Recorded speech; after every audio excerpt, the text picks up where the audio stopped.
আসসালামু আলাইকুম everyone, Naim moms কিচেনে আপনাদের সবাইকে জানাই স্বাগত। শীতের এই সিজনে বাজারে কিন্তু প্রচুর টমেটো পাওয়া যায়, তাই আমার আজকের রেসিপিতে আপনাদের সাথে শেয়ার করব টমেটো সস। কোনো কালার দেওয়া ছাড়া দোকানের থেকে কিনে আনা সসের মতো পারফেক্ট কালার আসবে এবং সেই সাথে বছর জুড়ে সংরক্ষণ করে রাখা থাকছে টিপস এবং ট্রিক্স। আশা করছি আমার আজকের রেসিপিটা আপনাদের কাছে ভালো লাগবে। টমেটো সসের জন্য এখানে আমি একদম পাকা টকটকে লাল টমেটো নিয়েছি প্রায় 1.5 কেজির মতো। আর পারফেক্ট সসের কালারের জন্য এরকম টকটকে লাল টমেটো নিতে হবে।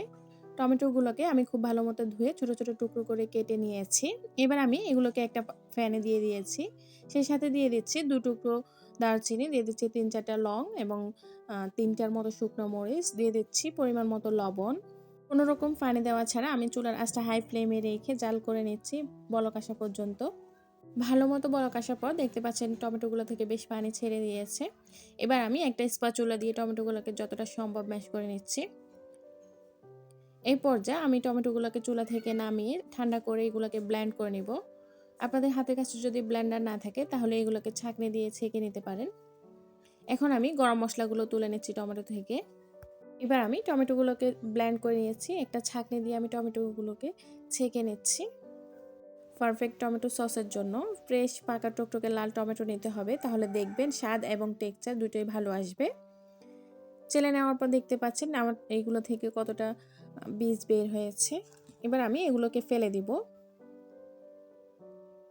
আর ছাঁকনির নিচে টমেটো পিউরিগুলোকে আমি স্প্যাচুলা দিয়ে নিয়ে নিচ্ছি।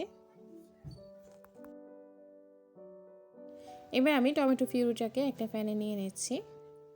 এখানে আমি দিয়ে দিচ্ছি 1 কাপ পরিমাণে চিনি।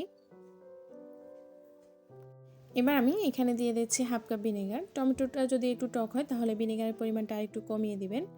দিয়ে দিচ্ছি আমি এখানে 1.5 চা চামচ শুকনো মরিচের গুঁড়া।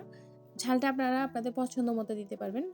এবার আমি প্যানটাকে চুলায় বসিয়ে অনবরত নেড়ে ছেড়ে জাল করে নিব 5-6 মিনিটের মতো। 5-6 মিনিটের মতো আমি টমেটো সসগুলোকে খুব ভালো মতো নেড়ে চেড়ে জাল করে নিয়েছি। আর দেখতে পাচ্ছেন এগুলো অনেকটাই ঘন হয়ে গেছে এবং কালারটাও একদম পারফেক্ট এসেছে। এবার আমি এখান থেকে কিছুটা টমেটো সস একটা প্লেটের মধ্যে নিয়ে এটাকে একটু ঘুরিয়ে নিচ্ছি। সসগুলো একদম স্মুথভাবে না এসে এগুলা এবড়ো থেবড়ো হয়ে গড়িয়ে পড়তেছে, তার মানে আমার সসে এখনও কিছুটা পানি ভাব রয়ে গেছে। এরপর যে আমি একটা মিশ্রণ তৈরি করে নেব, তার জন্য আমি একটা পাত্রে নিয়ে নিচ্ছি 2 টেবিল চামচ কর্নফ্লাওয়ার, দিয়ে দিচ্ছি আমি 1/4 কাপ পানি। এবার আমি এগুলোকে ভালো মতো মিশিয়ে নিচ্ছি। মিশ্রণটা ভালো মতো মিশিয়ে নেওয়ার পর এখন আমি এগুলোকে আস্তে আস্তে সসের মধ্যে দিব আর অনবরত নাড়তে থাকবো। সবগুলো একসাথে দেওয়া যাবে না, তাহলে দলা পাকিয়ে যাবে। কর্নফ্লাওয়ারের মিশ্রণটা ভালো মতো মিশিয়ে নেওয়ার পর দেখতে পাচ্ছেন টমেটো সসটা বেশ অনেকটা ঠিক হয়ে গেছে। আমি আবারও একটু চেক করে নিচ্ছি এটা হয়েছে কিনা। এটা একদম স্মুথলিভাবে গড়িয়ে পড়তেছে, তার মানে আমার এটা হয়ে গেছে। আমি এখন এটা চুলা থেকে নামিয়ে নেব। এটা ঠান্ডা হতে হতে বেশ অনেকটাই ঘন হয়ে যাবে।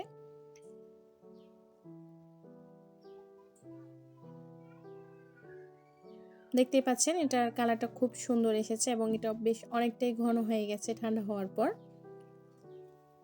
এই টমেটো সসটা নর্মাল তাপমাত্রায় রেখে খেতে পারবেন 10 থেকে 15 দিনের মতো, আর নর্মাল ফ্রিজে রেখে খেতে পারবেন 1 মাসের মতো। আর যদি সসটাকে বছর জুড়ে সংরক্ষণ করতে চান তাহলে 1 কেজি টমেটোর জন্য 1/4 টিস্পুন সোডিয়াম বেনজয়েড পাউডার 1 চা চামচ গরম পানিতে মিশিয়ে টমেটোর সসের সাথে ভালো মতো মিশিয়ে নেবেন।